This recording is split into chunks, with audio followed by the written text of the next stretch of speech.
Today, I get to interview a special guest. You're gonna be able to watch an individual who at 21 took his business from zero to now doing over $37 million in revenue. I get to interview Edwin Arroyave. He's the CEO and founder of Skyline Home Security, who's partnered with Brinks Home Security to secure the homes of hundreds of thousands of people throughout the nation. You're in for a treat today.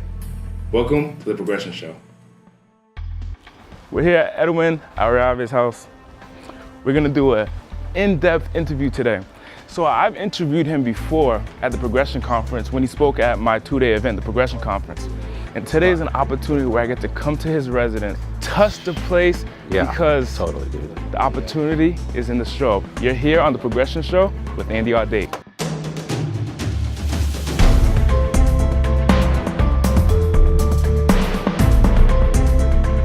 How long ago did you move here? Man, we just bought this house at the beginning of the year. In fact, we owned the house right behind this one. Every morning that I would wake up, I would see this home because both homes have the same view. Wait, so you lived on the other side of the street? Yeah, literally 5 houses away. Okay. I still own it. And there's a house in front of that one, and then you overlook the city. But I'm very specific with my dreams and goals. Yeah. And my dream was always to own a home that overlooked the city, but that didn't have any homes in front of it. So you wanted to have this view right here? Yeah, I wanted to be on the edge of the hill. So whenever I'd wake up at at my previous home, it was great. It was the view that I wanted, but it wasn't exactly what I wanted. I always tell people, you're not always going to get your dream house right off the bat. Like for me, I worked myself up to those dream homes. You know, first home I bought was only $150. It wasn't my dream home. That's when I bought my mom. $150,000. $150,000. Then we sold that one about 2 years later. It's probably one of the big mistakes I made. I should have never sold that home, but I did. And I bought my mom this beautiful home out in the Hacienda Heights that I think cost me $300,000. And then I also bought an SL500 with it. And then that was that. And then I ended up getting my dream home at the time, which was in 2004, which was very similar to this one, but it was out in Woodland Hills. And again, I wanted to be out in Hollywood Hills. So I knew it was going to be a temporary home, and it served its purpose for the time being.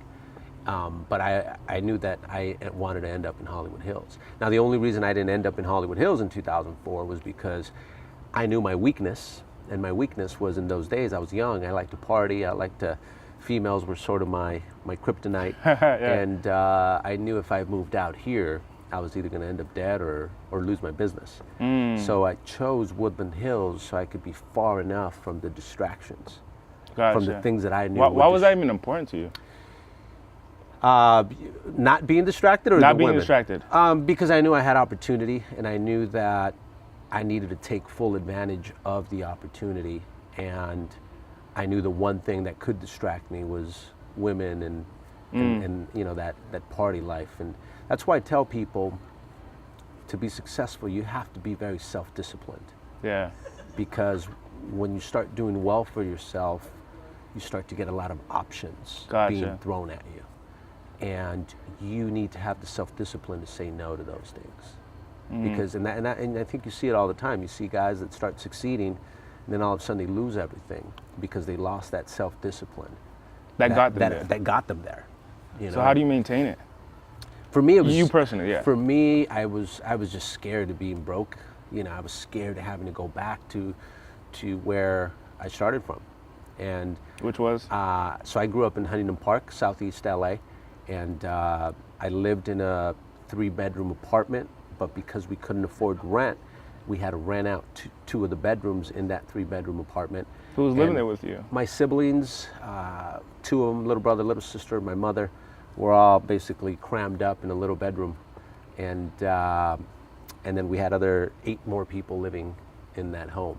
So you're talking about 11 people in one house, 3 bedrooms? Yeah, probably more like 14. 14 people. Yeah. So just to be, you know, the scared to have to go back to that, scared to, you know, you're given this opportunity. I'm big on my faith, and I believe, you know, God's given me some talents, and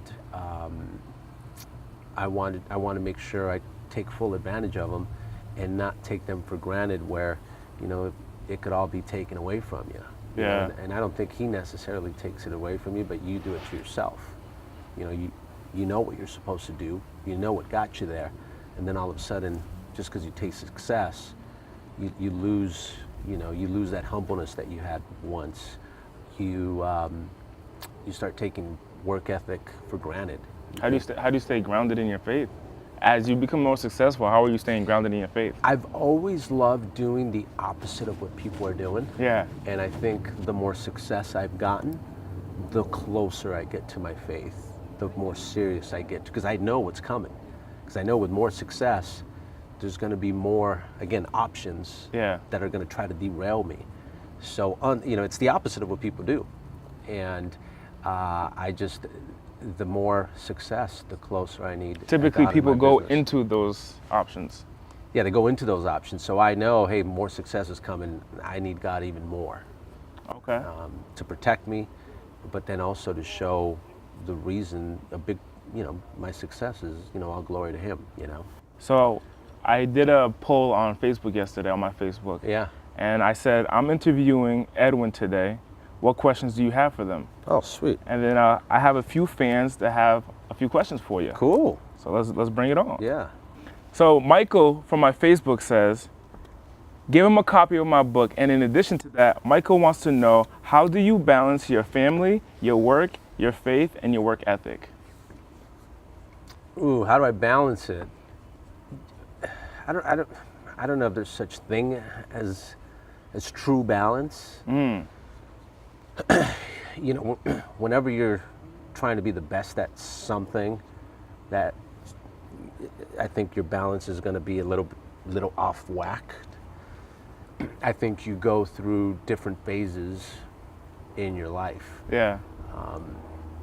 Right now, I wouldn't say I'm equally balanced. I'd say work is still getting the most of me right now.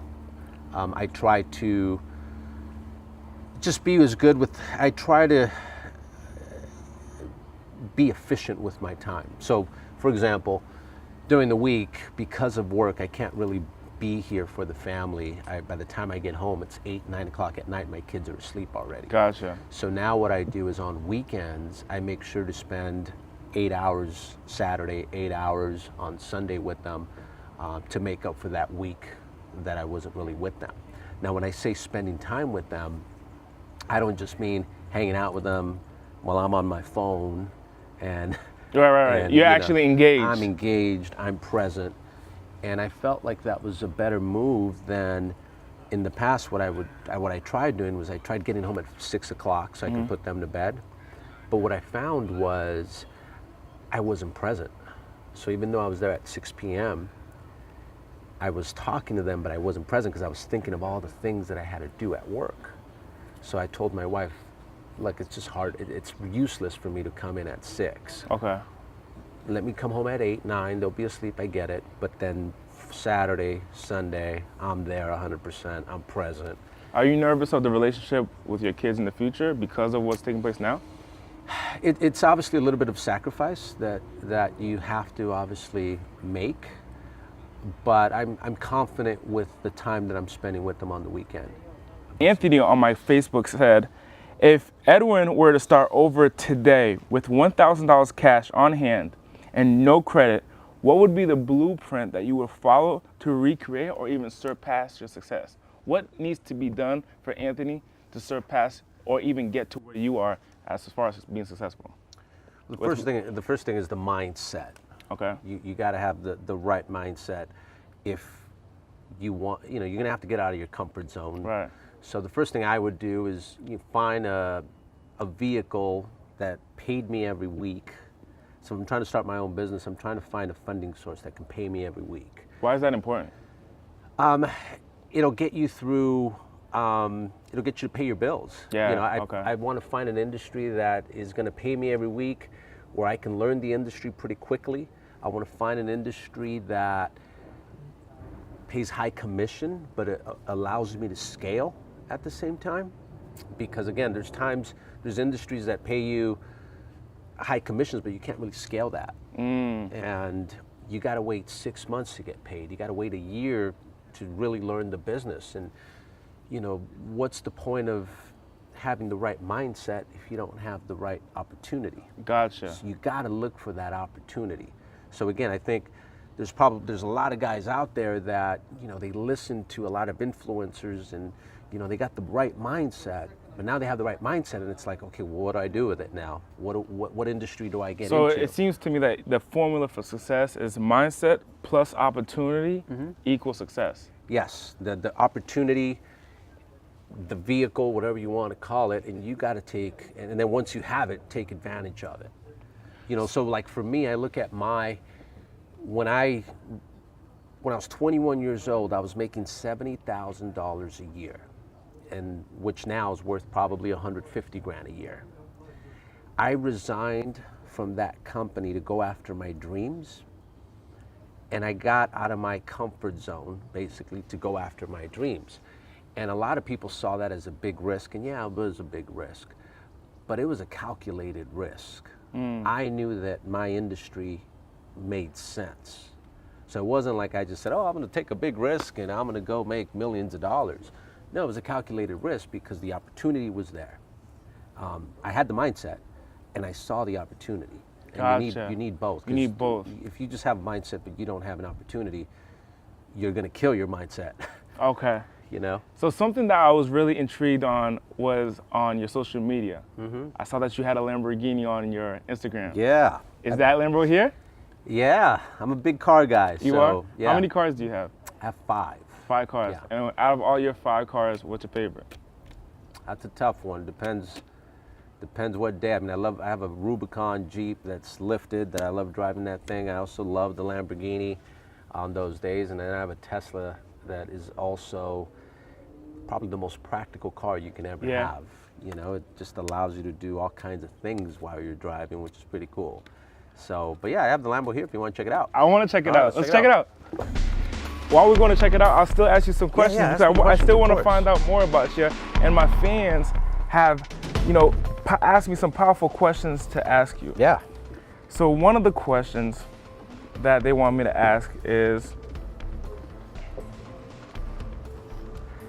what are your thoughts on commission versus salary? All commission versus salary. As far as being in sales and owning your own business, commission versus salary. So I think, you know, we call it commission, but I think every job, if you're on a salary, you're still on commission because the minute you don't do your job, you're gonna get fired. Gotcha, right? right? So nothing's ever guaranteed in life. You know, I think if you are gonna go on a commission job, you have to have self-discipline.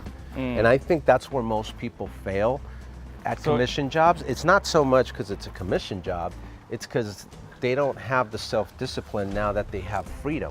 A lot of people can't handle freedom. They can't handle freedom. Right, they need someone to be someone to be looking over their shoulders, right? So if you were to start all over again, and you had the option of a salary position or a commission position, which would you choose? Oh, 100% commission. Once you go commission, there is no going back. Gotcha. Obviously, commission, you can make as much money as you want. I mean, 99% of the people that are making money are on commission. Why is that? It's the road less traveled. The road less traveled. Yeah. Gotcha. Is this the Lamborghini right here? This is it. Oh, So this baby. is a brand new 2017. I bought this last year. You know, all my cars are white. This one in particular, I think is the best Lamborghini ever built Wow. because it gives you the best of all worlds. It's practical, you know, but it's also has when you need it to be a Lamborghini, it's a Lamborghini. It's a Lamborghini, right. But if you need it to be luxury because you're on a conference call or you're doing business or you just don't want to be loud, it could do that as well. Okay. So it's got a button here that if you don't want it to be loud and you want it to be silent, it'll be as silent as a Prius. Man. Which is sort of cool when you're again, on conference calls and stuff. So, And then I like, if you're gonna be in Cali, you gotta have a convertible. right. So, can we take it out for a spin? Let's do it. You wanna take it out? Yeah. Yeah, cool. You wanna drive it? Oh, he gonna let me drive Why it. don't you drive it? Edwin, man, I'm 23 years Now, old. here's the thing. Can you ask questions and drive at the I can same ask time? questions and drive. All right. Let's do it. Let's do it. All right, let's go. ride. So you sure you can ask questions and drive at the I same can time? ask questions and drive at the same time. All right. Let's do this. Let's do it, baby. See, the opportunity truly isn't to show up. I'm gonna take off my jacket too. So now, I heard that you don't have a trunk. You don't have a trunk, do you? You got a trunk, but in the front. In the front, man, I'll put this in the car. Yeah. I'll sit on this. It's all engine in the back. It's all engine, I love it.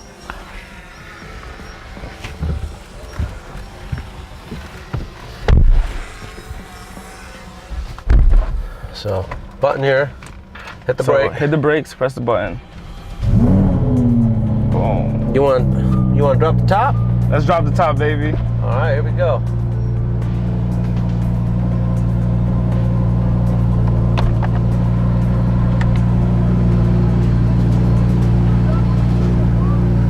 Yeah, baby!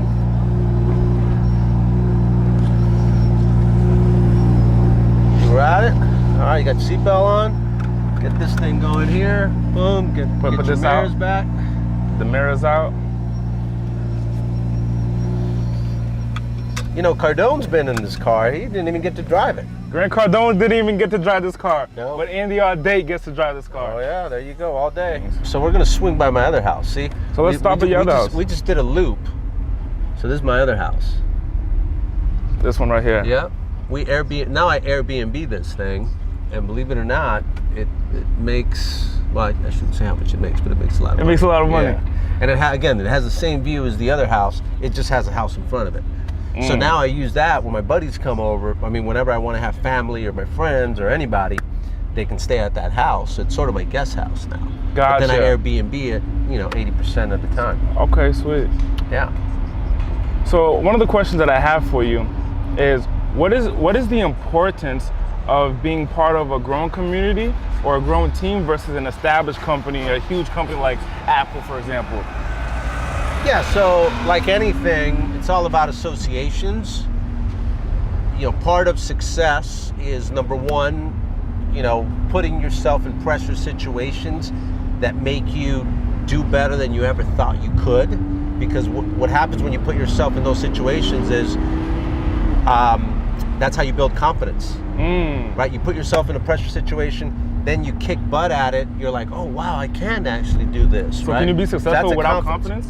No, hell no. Nah. You need confidence. There's no way you'll be successful without confidence. You got to be confident. And the second part that gives you confidence is associations, right? Because when you hang out with people that are doing better than you, it automatically makes you want to do better. No one ever wants to feel stupid. So if you're around people that are just getting things done and being successful, you don't want to be left out. Gotcha, right. Right? Your competitive nature is just automatically going to pick up, right?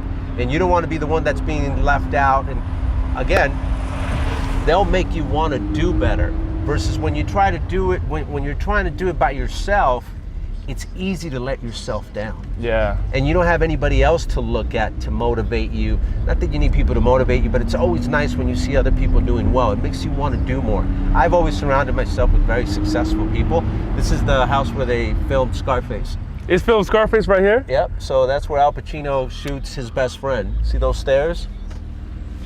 Right there. Gotcha. So that's a famous home here that everybody loves to come look at. What about? So you need to set yourself up with, you need to associate yourself with successful people, especially people that are doing good at what they do. Because again, you're gonna pick up from them things, you're gonna learn from them, and they're gonna make you step up your game. They're automatically gonna lift you up. Now, what you gotta realize is that everyone's always looking to associate up. Mm-hmm. So if you're broke, you're gonna have to go through some alone time while you get yourself up there. Wow. Because people that are also successful, Yeah. they don't want to hang out with people that aren't successful. Right. Right, so if you're not successful, it's sort of hard to get somebody to hang out with you. But that's where you go into this alone time where you don't hang out with your friends that are sort of bringing you down, and then you don't hang out with friends that are doing well, because those people don't want to hang out with you yet. Makes sense. Right? Makes so sense. it's the perfect time for you to just isolate yourself and freaking work your butt off, where you have no distractions. So it's actually a good thing, because now you don't have any distractions. Clear. Gotcha. You're not hanging out with your loser friends, if you want to call them that, right? That's important. That's important. And then you don't have time to hang out with people that are successful yet, because you're still trying to do your thing. Go that way, because that's an out through street. Take a left here? Yeah. Now, out of all the occupations that are available, you could have sales, you could have medical field. Out of all the occupations that's available, why is sales the best occupation to have?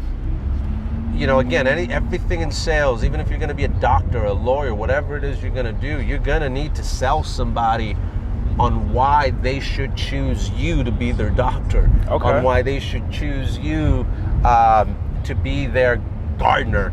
Whatever it is, you're always going to have to sell yourself. So if you want to make the type of money that gets you to live in these type of neighborhoods, that gets you to retire your parents, that gets you to buy your parents a home, unless you're a pro football player, entertainer, actor, rock star, the only way you're going to make that type of money is if you're in sales. Gotcha. Because again, even if you're just a doctor but you don't have your own practice, good luck on trying to make some big money. You can only make employee money. You can only make employee money. So commission allows you to make as much money as you can, and your dreams are endless. And again, as long as let me tell you something about commission. Yeah. I've always heard people say, well, I'm scared of commission jobs because they're not, what's the word I'm looking for? I'm scared of commission jobs because it's not safe. Yeah, it's not safe, and they're not stable. Right. Like commission's like this, and then it goes down. You know what I tell those people? Yeah. It's not the commission job that's not stable. It's you.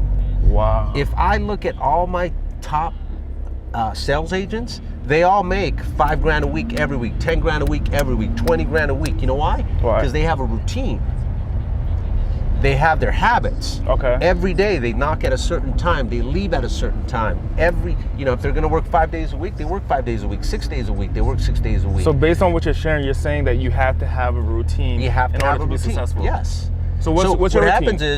happens is people come into a commission job, and now because they have all this freedom, one day they work on Monday, then the next Monday they don't work.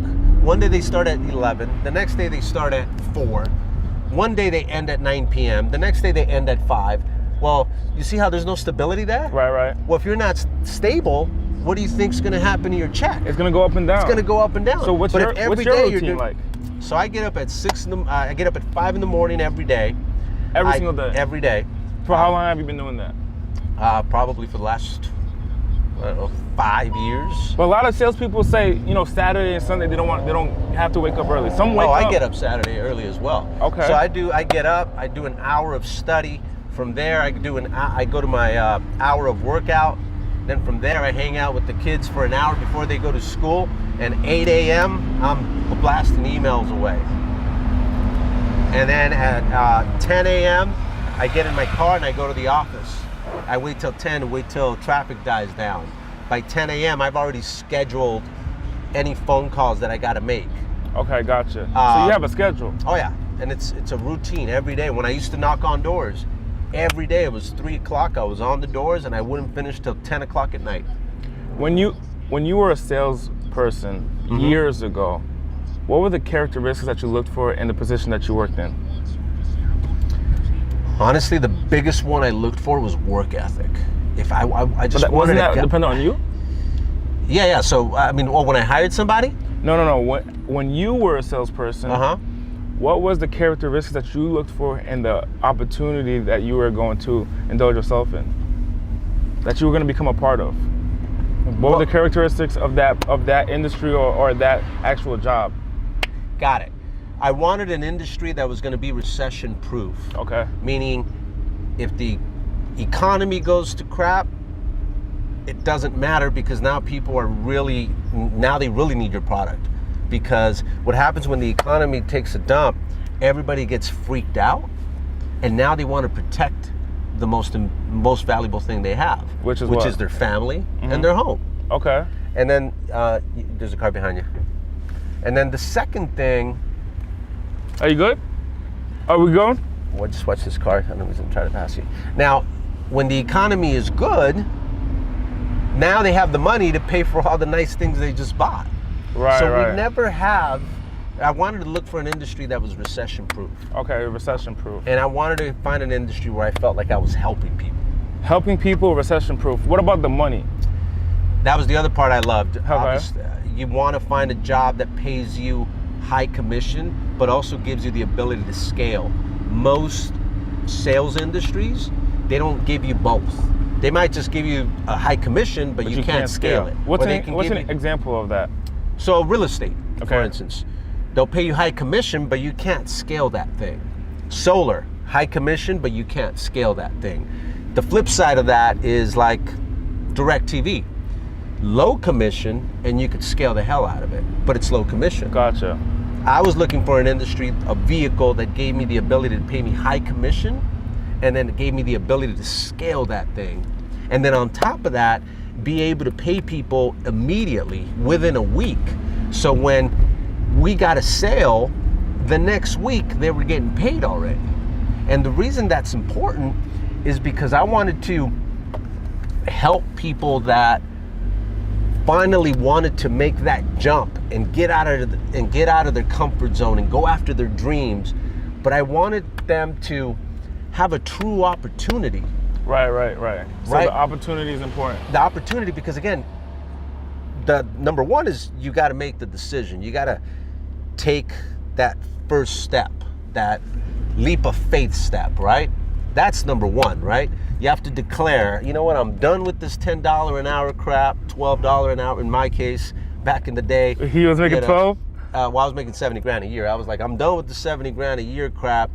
I need to make, at the minimum, 100 grand a year. Okay. But I want to make millions. So I knew that if I wanted to do that, it's common sense. You got to get out of your comfort zone. Out of your comfort zone. To go after your dreams. Okay. And then, so that was step one. And then number two was, okay, well, if I want to make that type of money, I need to find a vehicle that'll allow me to do that. Because again, you could have the mindset all you want, but if you don't have the vehicle, then good luck. So it doesn't matter, you could be studying all day long, you need to be able to see the vehicle. Have you ever quit a job for an opportunity? Yeah, so at 21 years old, I quit the job that was paying me $70,000 a year. Talk about that. For this. Yeah, so I'm 21 years old. I knew my biggest dream was to buy my mother her house. And then I had big goals. I wanted to end up in Hollywood Hills. I wanted to take care of my siblings. I wanted to take care of my dad that was living in Colombia already. And the only way that was going to happen was if I made more than $100,000 a year. I needed to make hundreds of thousands of dollars a year. So I knew that I wanted to make $100,000 a year at 21 years old. I didn't want to make them at 30. Right. So I knew if I was going to do it, it was going to be then. Is it still possible nowadays to make $100,000 a year at 21? Oh yeah. I got guys that are already doing that. You could make a lot more. In fact, I got an 18-year-old right now that's making $7 grand a week. Wow, 18 years old. $7,000 a week. Yep. Okay. Now he had a soccer scholarship that now he said I'm not gonna take. You know, when I was 21 years old, I started my first. No, when I was 19, I started my first company, and that company excelled, and that would allow me to become an entrepreneurship. Mm-hmm. How important is entrepreneurship nowadays? I mean, again, it's everything. It's number one, it allows you to help other people. Yeah. Right? If you can now give an opportunity to people to change their lives. Okay. It's an opportunity for yourself as well. Because as an entrepreneur, you can make all of your dreams happen. You can help everyone around you. And, you know, sometimes, you know, as you know, I always bring up faith. You know, I feel God. That seems to me like that's very important to you. Yeah, I feel God gives a certain person in a family those gifts to get them out of there, to break those chains. I believe that too. So for instance, at 15 years old, when we lived in that little cramped apartment, every night I would hear my mom pray. And she kept saying, please bless us, please help my son find a job so he can become successful, and all these things that she'd pray about. And at a very young age, I began to feel I was blessed, because I literally would hear these prayers every night. And my mom would pray for like 3 hours straight. Wow. She'd wake up at 5 in the morning, and she didn't care if she woke us up. She was just praying. And I believe a lot of my success is really blessings that are supposed to go to her that he's using me to make that happen. And that's why my belief level is like through the charts. And it's just a lot of beautiful things have happened in my life thanks to him. Where is it that you were raised? I was raised in Huntington Park. So it's Huntington Southeast Park. LA. And then what was that environment like? It's an environment that, it's low income. Okay. It's low income. People think differently there.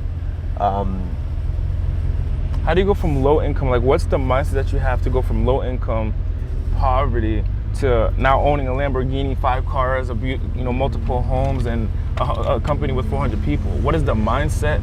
Well, first of all, you got to hate it.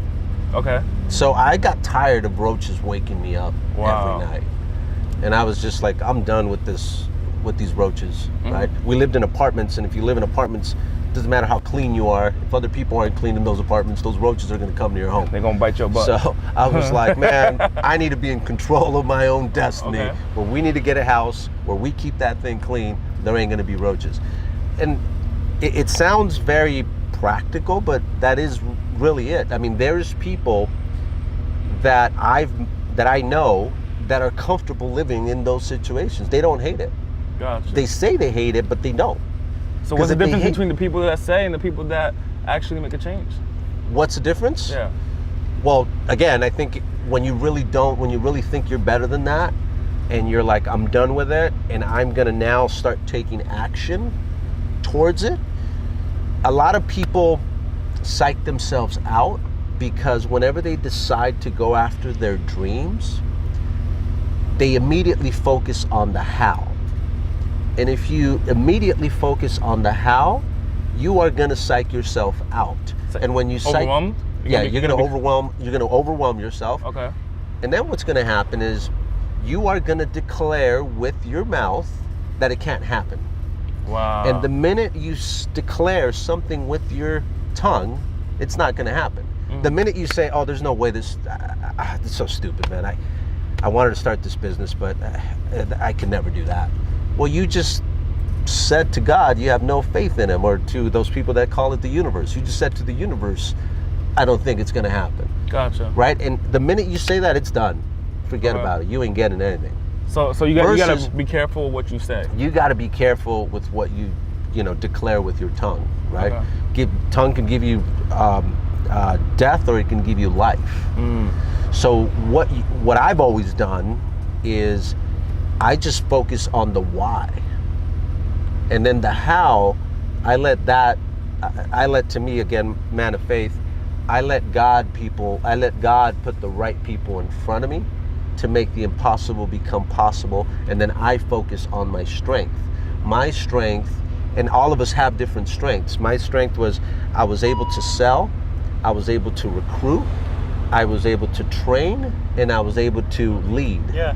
And those 4 things I knew I was great at.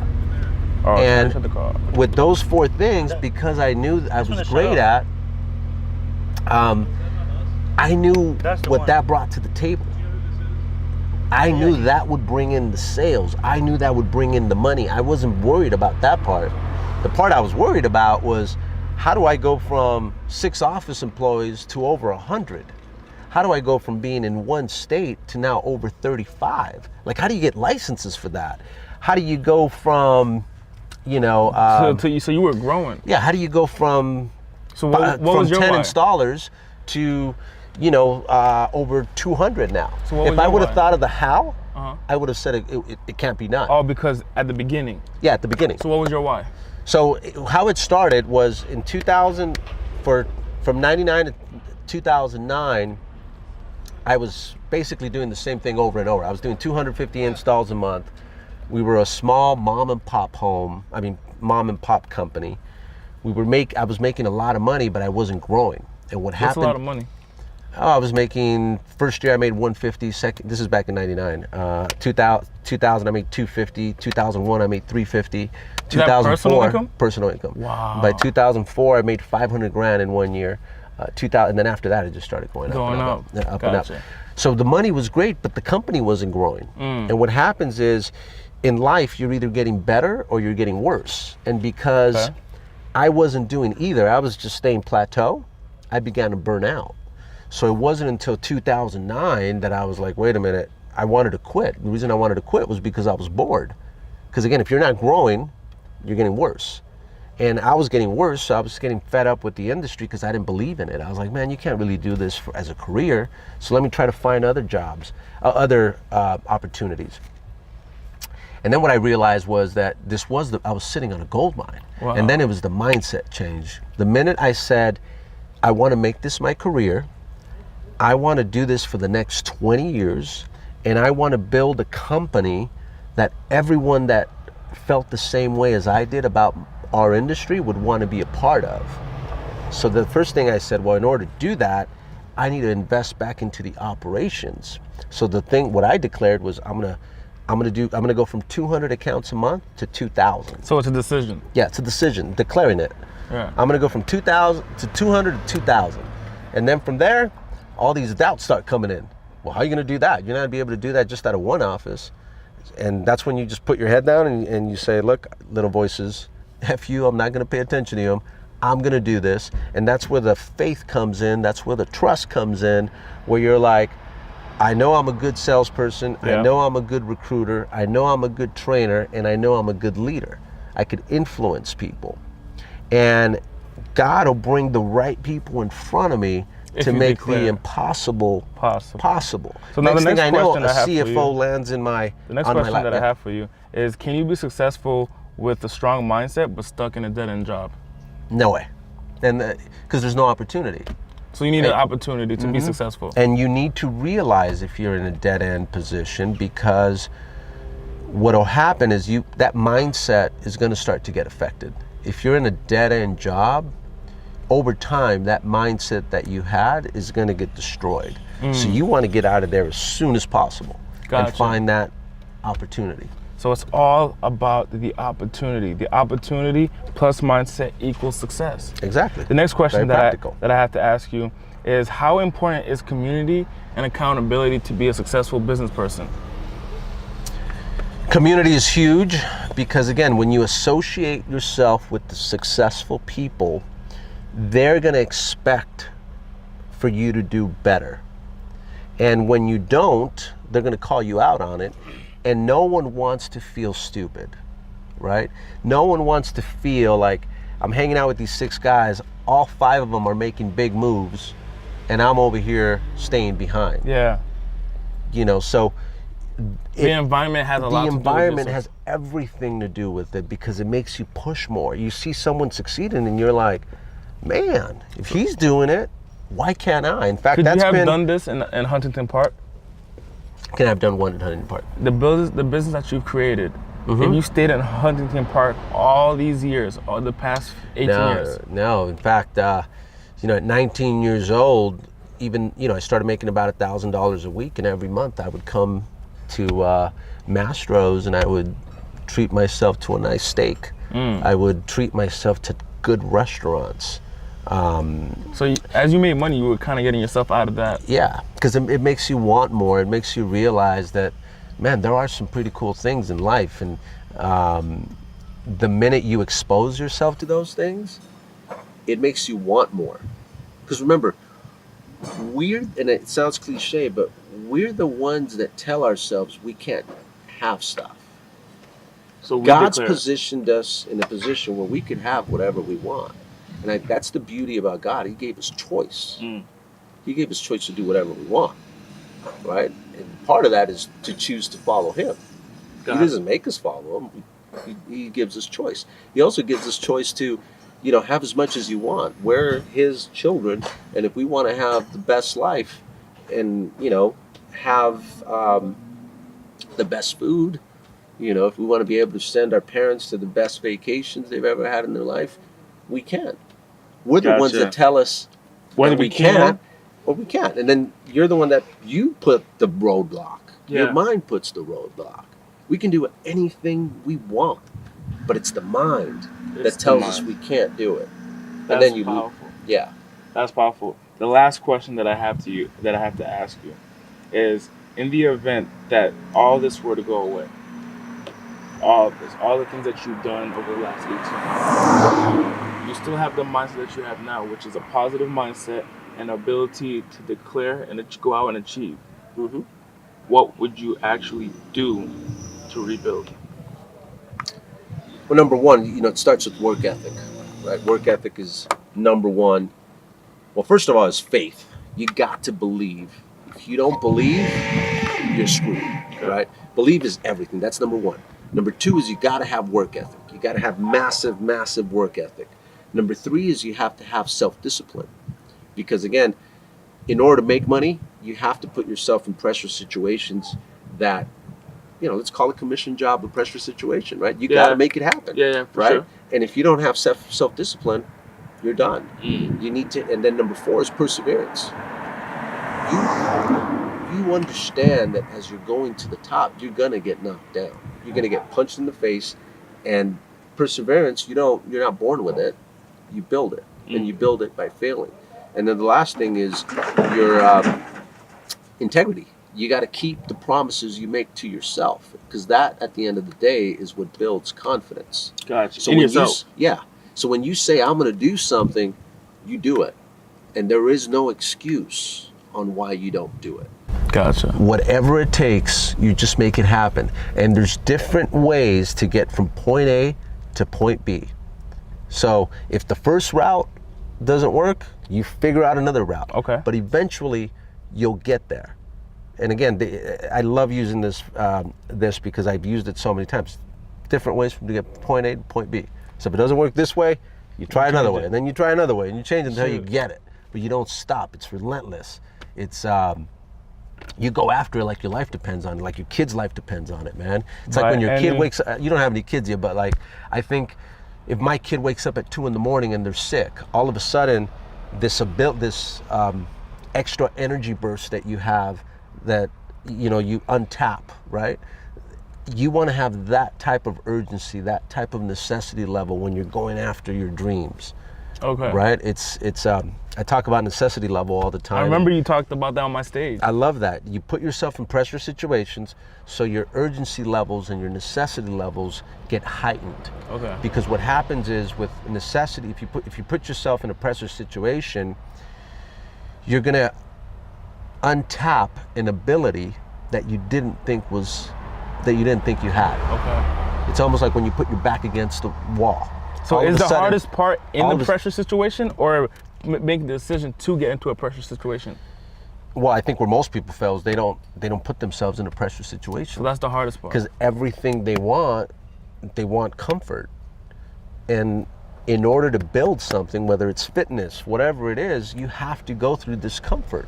It's the same thing in business. If you want to grow, you're gonna have to go through some discomfort.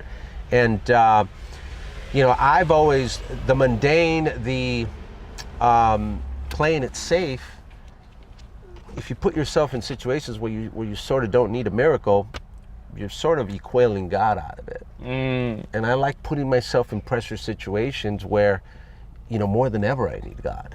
Wow. And So it builds my it's faith. kind of like go big or go home. Yeah, exactly, totally. You got to go big. Well, I want to say If you want to go after your dreams, you have to go big. If you want to go. Can you say that again, man? If you want to go after your dreams, you have to go big. It's that simple. You have an option. Yeah, it's that simple. And most people aren't willing to do that. So what's next for you then? What's your next big goal and big dream? My next big goal is to take Skyline to $1 billion company. Hey. Yeah, that's, well, let me rephrase that. I want to get to 100 million in the next 2 years. Well, like you mentioned, we did 37 million last year, and I want us to get to 100 million. then 300, and then we go for the big billion. Big billion. Yeah. Well, I want to say thank you so much. Now, for the part of that opportunity.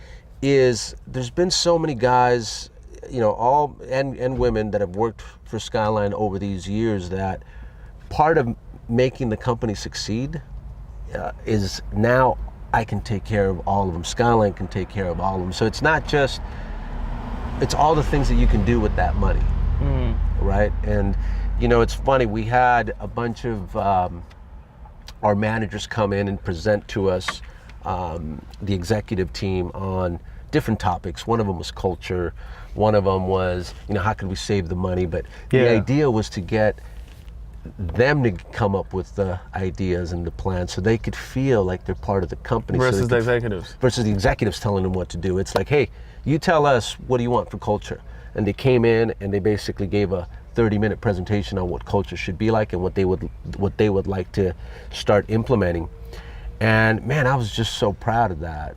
Like they That's your people. Then that was my people, and they were acting, they were taking ownership of Skyline, and it made me want to work so much harder.